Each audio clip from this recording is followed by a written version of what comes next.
போல இரக்கமுள்ளவர், உருக்கமுள்ளவர், எப்பா தயவு பெருத்தவர் யாரும் கிடையாது. வாசிங்க, 145 இருக்கும் நினைக்கிறேன். அந்த வசனத்தை சொல்லுங்களேன். சங்கீதம் 145:8. கர்த்தர் இரக்கமும் மன உருக்கமும் நீடிய சாந்தமும் மிகுந்த கிருபை உள்ளவர். அல்லேலூயா. அதோடைய பொருள் என்ன தெரியுமா? நீ ஓனாயா இருந்தால், ஆண்டவரே என் தவற உணர்ந்துட்டேன்னு சொன்னா, அடுத்த நொடி பொழுது அவரை போல ஒரு இறங்கி மன்னிச்சு முடியாது. அல்லேலூயா. விளையாடா இருந்தாலும் சரி, ஓனாயா இருந்தாலும் சரி, தவற உணர்ந்து தேவன்ட்ட அறிக்கைக்கு மனம் திரும்புகிற இடத்துக்கு வந்தோம்னா, அவரை போல உருக்கம், அவரை போல மிகுந்த கிருபை, அவரை போல இரக்கம் உள்ளவரை இந்த உலகத்தில் எங்கேயுமே பார்க்க முடியாது. ஆமென். அது மரணத்துக்கு நமக்கு தண்டனை நியமிக்கப்பட்டிருந்தால் அவைகளிலிருந்து தெய்வம் நம்ம என்ன பண்ணுவார்? விடுவித்து காமிப்பார். அதற்காக தான் பிரசங்கிக்கிறார். அல்லேலூயா. எப்படியாவது உணர்வடைஞ்சிடும். எல்லாரா இருக்கிறவங்க என்ன பண்ணிடணும்? ஓனாயா இருக்கிறவங்க என்ன பண்ணிடணும்? அவருடைய இரக்கத்தை பெற்றுக்கொள்ளணும். ஆண்டவரே, ஓனாய் போலதானே, வெள்ளாடை போலத்தானே என் வாழ்க்கையின் அனுபவம் இருக்குது, தயவாய் மன்னிங்கன்னு சொல்லி இறங்கிட்டா, கிருபையாய் கர்த்தர் இறங்கி நம்மளை வாழ வச்சிருவார், ஆசீர்வதிச்சிருவார், பரமராஜ்யத்தில் கொண்டு போய் சேர்த்துவார். அதுக்கு தான் கர்த்தர் உடனே தண்டனை கொடுக்காமல் காலங்களை நமக்கு நீட்டி கொடுக்கிறார். அல்லேலூயா.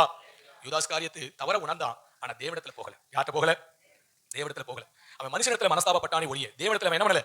மனஸ்தாபப்படாதனால அவருடைய முடிவு பயங்கரமாய் போய் முடிந்தது.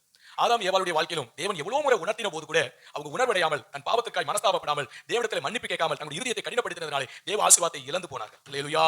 அதனால நீங்களும் நானும் தேவன் உணர்த்தும் போது சாத்தான் நம்முடைய இருதயத்தை கடினப்படுத்துவான். அதற்கு நீங்க இடம் கொடுத்துடக்கூடாது.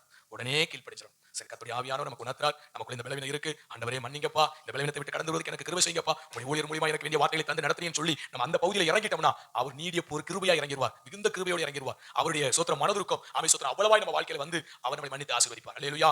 ஆகாவை போல ஒரு மனுஷன் உண்டா? சோத்திரம் வேதத்துல பாத்தீங்கன்னா அவனை போல ஒரு மனுஷன் ராஜாவை பார்க்கவே முடியாது. அவ்வளவு தீமை செஞ்சவன். சோத்திரம் வேதமே தெளிவா சொல்லுது, எசபேலுக்கு அவ ஒரு புறஜாதி விக்கிரகாராதனைக்காரி, அவ பேச்சை கேட்டு சோத்திரம் தேசம் முழுவதும் விக்கிரக தோப்புகள் விக்கிரகத்தை கொண்டு வந்து ஊழியக்காரர்களாம் கொலை செய்து ஆமை சோத்திரம் பெரிய அநியாயம் செய்து கொண்டிருக்கான்.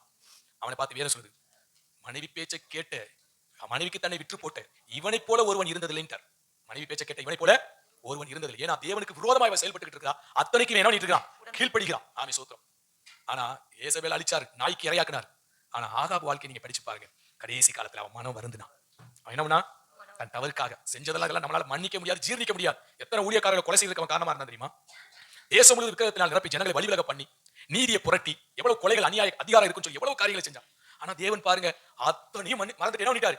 எப்பா அவன் மனஸ்தாபப்பட்டான் அப்படின்னு உடனே மன்னிச்சுட்டு என்ன பண்ணிட்டார்? தன் பக்கமாய் சேர்த்தார். அல்லேலூயா. அதை படிக்கும்போது எனக்கு பெரிய பிரமிப்பு. இவனை மன்னிக்கவே முடியாதே, ஆனால் கர்த்தர் மன்னிச்சிட்டாரே. அல்லேலூயா.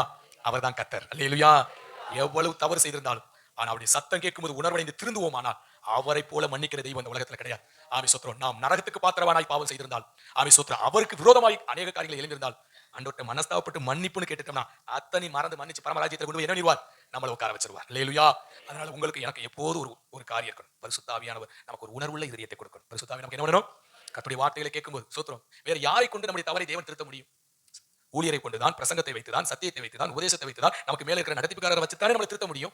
வேற எந்த அவரே வந்து சொல்லுவாரா? அவரே இறங்கி வருவாரா? சோத்திரம். அப்படி இறங்கி வரணும் ஊழியக்காரர் எதற்கு? அல்லேலூயா.